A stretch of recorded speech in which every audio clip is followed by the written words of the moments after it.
Ahora vamos al versículo 5 que dice de la siguiente manera: y en su frente un nombre escrito, un misterio, Babilonia la grande, la madre de las rameras y de las abominaciones de la tierra. Entonces dos cosas acá: un nombre escrito en la frente, y Babilonia la grande, la madre de todas las rameras y abominaciones de la tierra. Vamos primero con un nombre escrito en su frente. Si nosotros vamos a Éxodo 28, versículo 36 en adelante, dice de la siguiente manera: harás además una lámina de oro fino y grabarás en ella como grabadura de sello santidad a Yahvé, y la pondrás con un cordón azul y estará sobre la mitra, por la parte delantera de la mitra estará, y estará sobre la frente de Aarón, y llevará Aarón las faltas cometidas en todas las cosas santas que los hijos de Israel hubieran consagrado en todas sus santas ofrendas, y sobre su frente estará continuamente para que obtengan gracia delante de Yahvé. Entonces lo primero que nos señala aquí con este nombre escrito en la frente era que el sumo sacerdote llevaba grabado en su frente santidad de Yahvé, es decir, santidad de Dios. Eso es lo primero que nos señala, y da la casualidad también de que el sumo sacerdote estaba en Jerusalén, que era donde estaba el templo, era el personaje más importante del templo, el encargado de ofrecer el sacrificio de expiación por todo el pueblo. Entonces aquí nuevamente le apunta a Jerusalén, en este caso al sumo sacerdote que llevaba grabado en la frente santidad de Dios, santidad de Yahvé. Pero si bien es cierto que lo primero que nos señala esto es al sumo sacerdote con ese grabado en la frente santidad a Yahvé, pues también encontramos lo mismo sobre Jerusalén. Escuchen esto: no solamente el sumo sacerdote está en Jerusalén, sino que eso lo encontramos específicamente también sobre Jerusalén.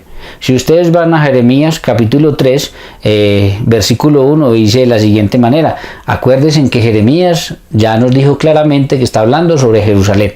Ahora miren lo que dice, vamos a leerlo desde el versículo 1 en adelante. Dice: si alguno dejare a su mujer y yéndose esta de él, se juntare a otro hombre, ¿volverá a ella más? ¿No será tal la tierra del todo amancillada? Tú pues, a Jerusalén, tú pues has fornicado con muchos amigos, mas vuélvete a mí, dice Yahvé, alza tus ojos a las alturas y ve en qué lugar no te hayas prostituido. Junto a los caminos te echabas para ellos como árabe en el desierto, y con tus fornicaciones y con tu maldad has contaminado la tierra. Versículo 3, presten mucha atención a este versículo 3, miren lo que dice: por esta causa las aguas han sido detenidas y faltó la lluvia tardía. Y escuchen: y has tenido frente de ramera y no quisiste tener vergüenza.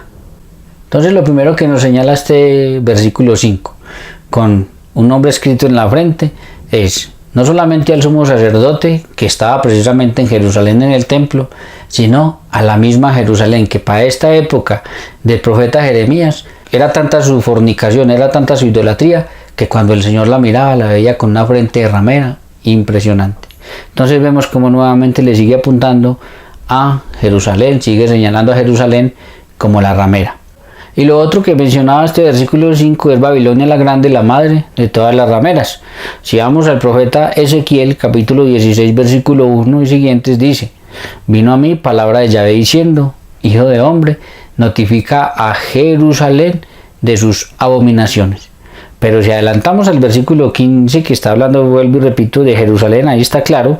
Entonces mira lo que dice: pero confiaste en tu hermosura y te prostituiste a causa de tu renombre, y derramaste tus fornicaciones a cuantos pasaron, suya eras, y tomaste tus vestidos y te hiciste diversos lugares altos, y fornicaste sobre ellos, cosa semejante nunca había sucedido ni sucederá más. Pero escuchen esto, versículo 44: he aquí todo el que usa de refranes te aplicará el refrán que dice: cual la madre, tal la hija. Entonces aquí Juan llama a Jerusalén Babilonia la grande, porque Juan está mostrando que así como Babilonia persiguió al antiguo pueblo de Dios, el pueblo de Israel en el Antiguo Testamento, de esa misma manera Jerusalén, junto con los romanos, estaba persiguiendo al nuevo pueblo de Dios, a la iglesia fundada por Jesús.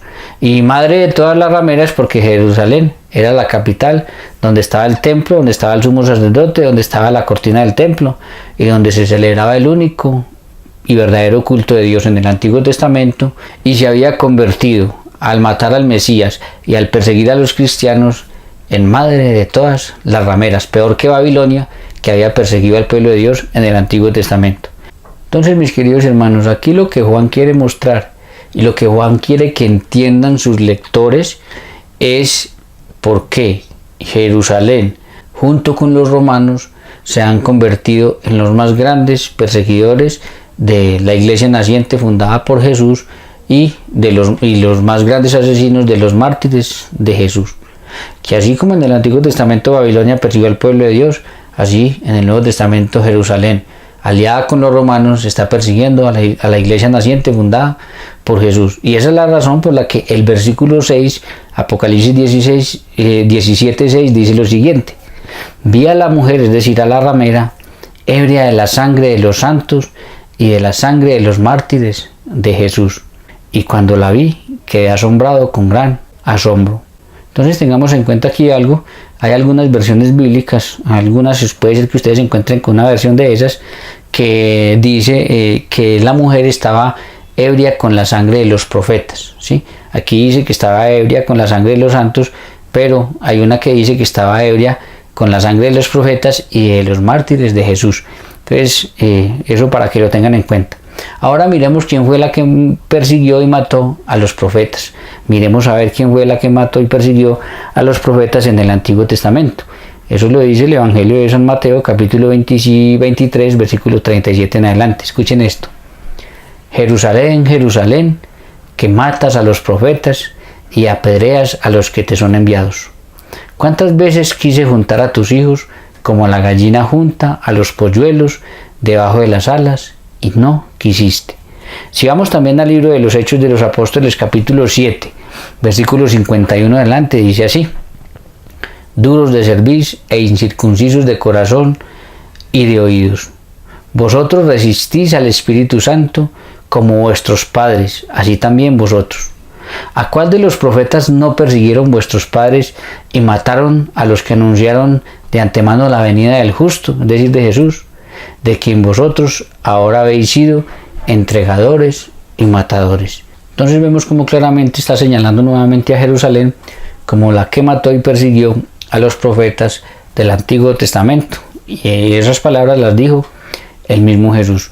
Pero dice también, y de la sangre de los mártires de Jesús. Y aunque es verdad que Roma se convirtió en una gran perseguidora de la iglesia, debemos tener en cuenta nosotros de que ellos lo hicieron instigados por los judíos. Es decir, que la persecución romana no ocurrió porque a ellos les hubiera parecido, les hubiera gustado, sino por instigación de los mismos judíos. Eso lo vemos con Jesús en los evangelios. Si ustedes van al Evangelio de San Juan, capítulo 19, versículo 12 al 15, dice de la siguiente manera: desde entonces procuraba Pilato soltarle, pero los judíos daban voces diciendo: si a este sueltas, no eres amigo del César. Todo el que se hace rey a César se opone.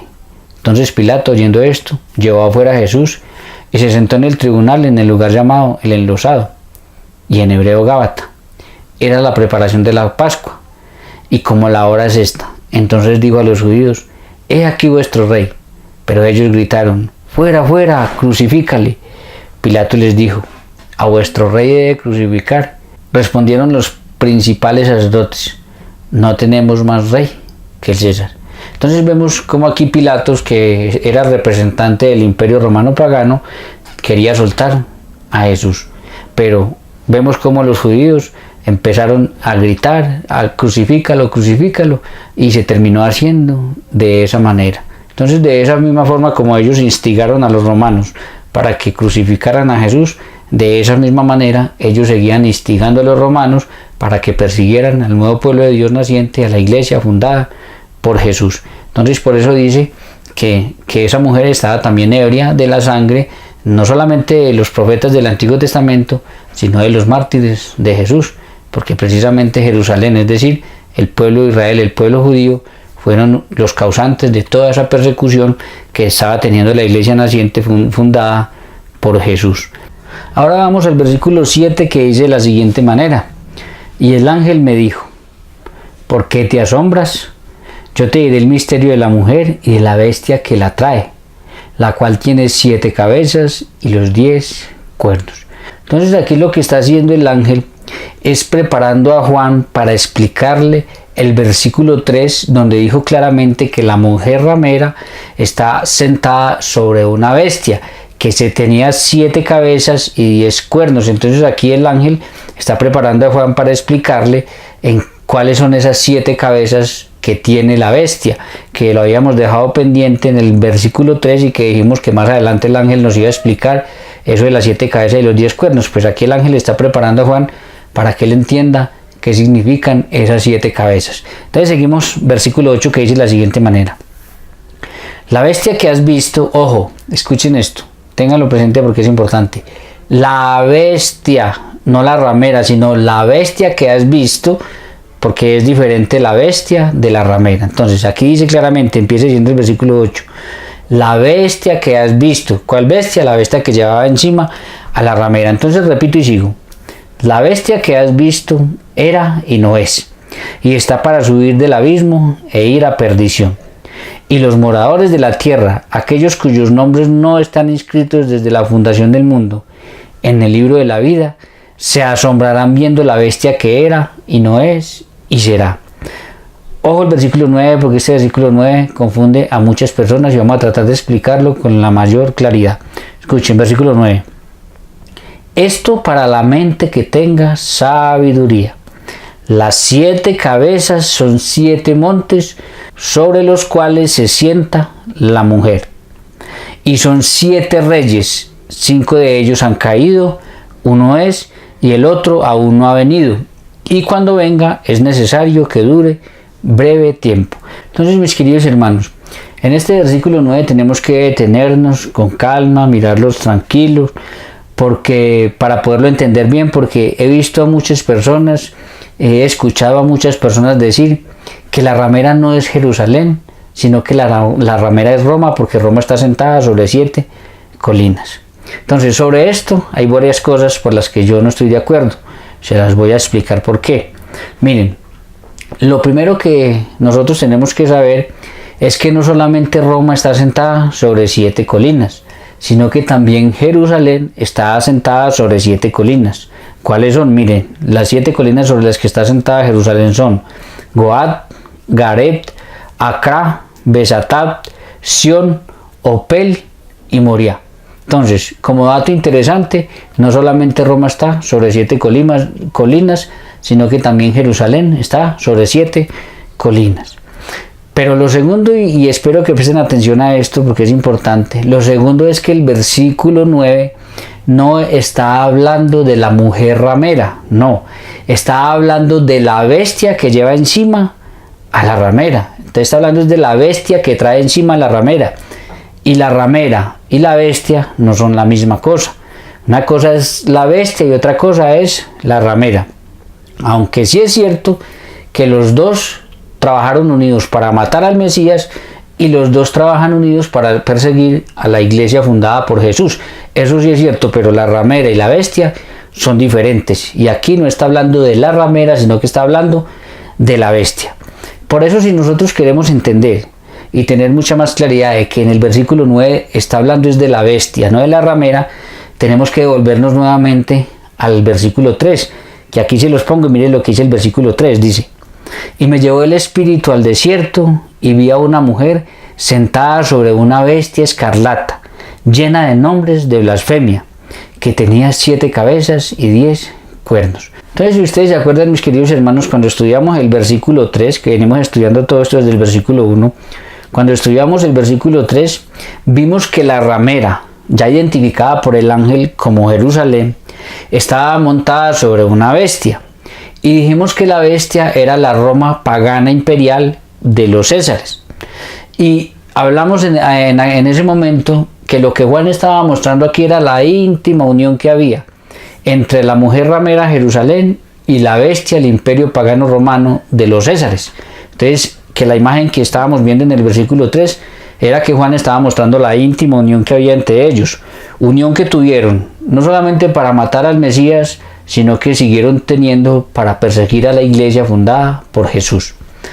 Y terminaba diciendo que esa bestia tenía 7 cabezas y 10 cuernos. Pues lo que el ángel hace en el versículo 9 es explicar qué es lo que significan las 7 cabezas, no de la ramera, porque no era la ramera la que tenía 7 cabezas, sino de la bestia que llevaba encima a la ramera. Entonces eso es lo que va a explicar en el versículo 9. No habla, vuelvo y repito, de la ramera, sino que habla de la bestia y va a explicar qué significan esas 7 cabezas. Y lo que dice el versículo 9, que está explicando qué significan esas 7 cabezas, lo que dice es que esas 7 cabezas son 7 colinas. Y todo el mundo sabe que Roma está asentada también sobre 7 colinas. Entonces, mis queridos hermanos, lo que está haciendo aquí el ángel es señalando claramente a la ciudad, a la Roma pagana de los Césares, como la bestia que llevaba encima a la mujer ramera, que ya vimos que es la ciudad de Jerusalén.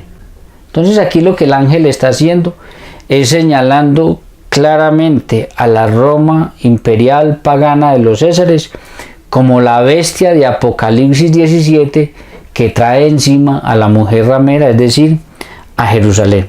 Ahora, se lo recuerdo nuevamente, pero en la introducción se los dije. Recuerden que para este momento Roma no era la Roma cristiana de hoy, sino que era la Roma pagana imperial de los Césares, que se unió, vuelvo y repito, con los judíos para matar al Mesías y que siguieron trabajando unidos para perseguir a la iglesia fundada por Jesús, a los cristianos. Entonces eso es bueno aclararlo para que a ustedes no se les olvide. Yo ya se lo había explicado en la introducción, pero es bueno hacer nuevamente esta anotación. Entonces, mis queridos hermanos, vuelvo y se los digo, el versículo 9 no habla de la ramera, sino que habla de la bestia sobre la cual está sentada la ramera. Y está identificándola al ángel aquí claramente con esto de las 7 colinas a la Roma imperial pagana de los Césares.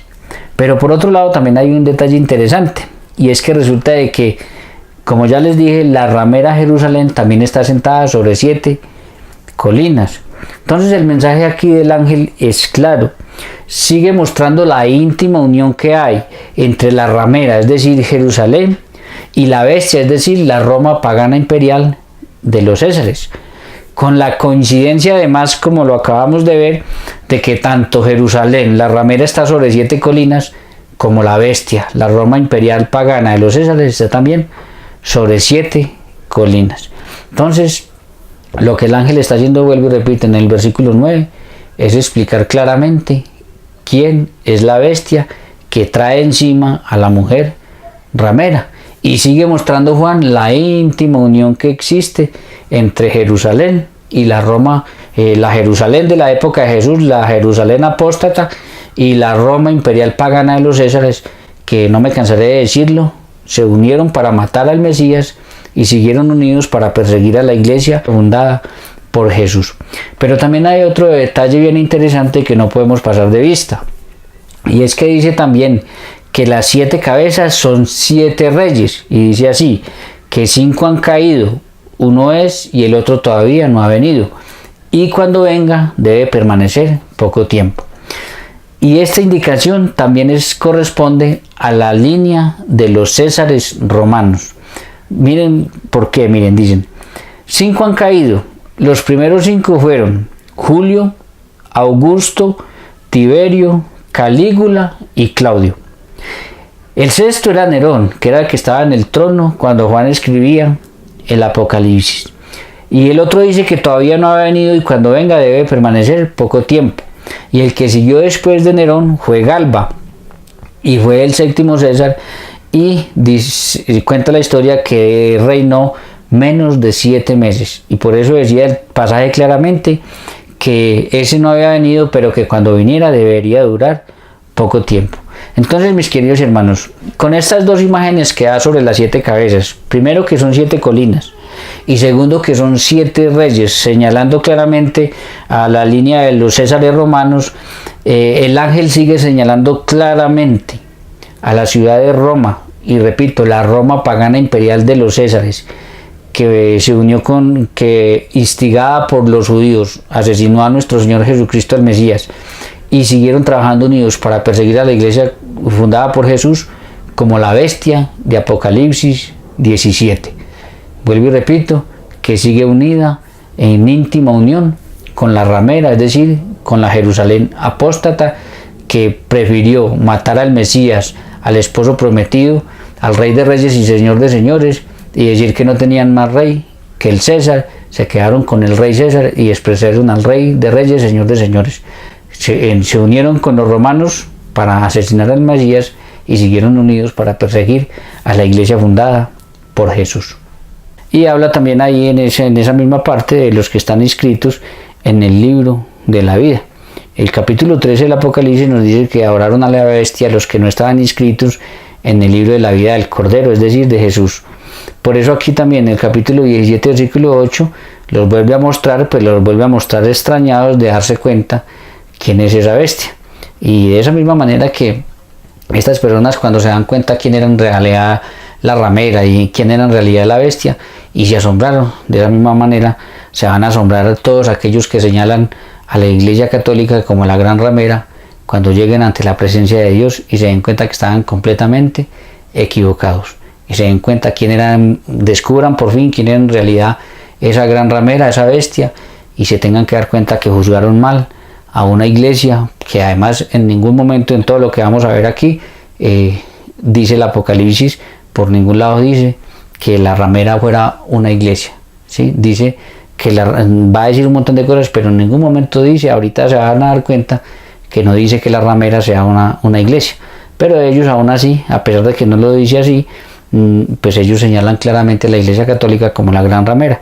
Se van a quedar extrañados cuando se den cuenta en realidad quién era la gran ramera, así como se extrañaron estos cuando descubrieron, cuando el ángel les mostró quién era esa ramera y quién era esa bestia. Ahora vamos al versículo 11, dice de la siguiente manera: y los 10 cuernos que has visto son 10 reyes que aún no han recibido reino, pero por una hora recibirán autoridad como reyes juntamente con la bestia. El número 10 en la Biblia significa muchos, pero sabemos también nosotros que, por eso es importante también conocer la historia, sabemos que Roma tenía 10 provincias imperiales. Ella gobernaba todo el mundo conocido de la época y tenía 10 provincias imperiales. Aún así, es posible que aquí el número 10 lo que está indicando es la totalidad de aquellos que ayudan a la bestia, es decir, a Roma, a perseguir a los cristianos durante todo el tiempo que persiguieron los romanos obviamente paganos de los Césares, a los cristianos. Entonces puede estar indicando este número 10 eso, aunque vuelvo y repito, sabemos que Roma gobernaba, tenía 10 provincias imperiales. Entonces ahí sigue señalando claramente a Roma como la bestia. Ahora vamos al versículo 13. El versículo 13 dice de la siguiente manera: estos tienen un mismo propósito y entregarán su poder y su autoridad a la bestia. Pelearán contra el Cordero y el Cordero los vencerá, porque Él es Señor de señores y Rey de reyes, y los que están con Él son llamados y elegidos y fieles. Entonces aquí lo que Juan está haciendo es informando que los 10 reyes se van a unir a la bestia, es decir, a Roma, y van a luchar contra el Cordero, es decir, contra Cristo, persiguiendo a través de todas sus provincias y a través de todos sus reinos subordinados del imperio a los cristianos. Pero también afirma que ellos van a ser vencidos porque el Cordero, Rey de reyes, Señor de señores, y pues no hay nada que hacer. Quien pelea contra Cristo está perdido. Entonces también le está dando un mensaje a los cristianos, a sus lectores, para que ellos entiendan que por más que esas 10 provincias o todos los que ayudan a Roma, a la bestia, para perseguirlos a ellos, pues por más que sean muchos, por más que se vengan bastantes, por más que sea durante un largo periodo de historia, los cristianos pueden estar tranquilos porque el Cordero los va a vencer, es decir, Cristo los va a vencer. Es decir, que el fin de estos perseguidores es la perdición, porque contra Cristo, vuelvo y repito, no hay quien pueda. Pero aún así, de todas maneras, si miramos, la imagen es tomada de una profecía de un salmo que dice de la siguiente manera. Es el Salmo 2.2. Escuchen lo que dice, de dónde fue tomada esa imagen. Dice: se levantarán los reyes de la tierra y los príncipes consultarán unidos contra Yahvé y contra su ungido, es decir, contra el Mesías. Entonces ya estaba profetizado que los reyes de la tierra se iban a unir, se iban a levantar, iban a pelear unidos contra Dios, contra Yahvé, en este caso contra Dios, pero no solamente contra él, sino también contra su ungido, es decir, contra Cristo, contra el Cordero, tal y como nos lo viene mostrando.